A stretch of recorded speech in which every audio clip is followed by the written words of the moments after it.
ఇష్టం.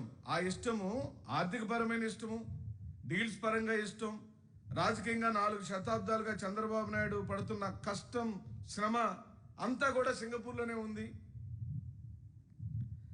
లండన్ వెళ్తున్నానని చెప్పి సడన్ గా అక్కడికి ఎందుకు వెళ్ళారు? అసలు వెళ్ళారా? సింగపూర్లోనే ఉన్నారా? ఇవన్నీ అనుమానాలు. మీరు లండన్ వెళ్ళాలనుకున్నారు, కానీ అక్కడ మీ అబ్బాయి ఉన్నాడని మీకు తెలుసు. ఇప్పుడు అబ్బాయికి నాన్నగారికి ఏమో తొందరగా నాన్నగారు మీరు దిగిపోతే నేను మరి ఎక్కాలి కదా, మన కుటుంబంలో ఒప్పందం అదే కదా అని రోజు ఘర్షణ జరుగుతుంది. మీ అందరికి తెలిసిన చరిత్ర, నేను కొత్తగా చెప్పాల్సిన అవసరం లేదు.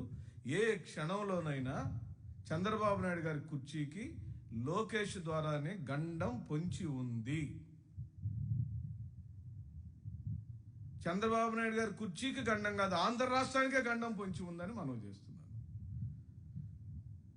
ఈ సందర్భంలో చంద్రబాబు నాయుడు గారి విదేశీ పర్యటనను, దానికి కారణాలపై జరుగుతున్న చర్చను చూసి టీడీపీ నాయకులు కూడా ఆశ్చర్యపోతున్నారు. ఇదేంటారు బాబు, మన ముఖ్యమంత్రి గారు కనీసం మనకు సమాచారం కూడా ఇవ్వకుండా వెళ్ళిపోతున్నారు,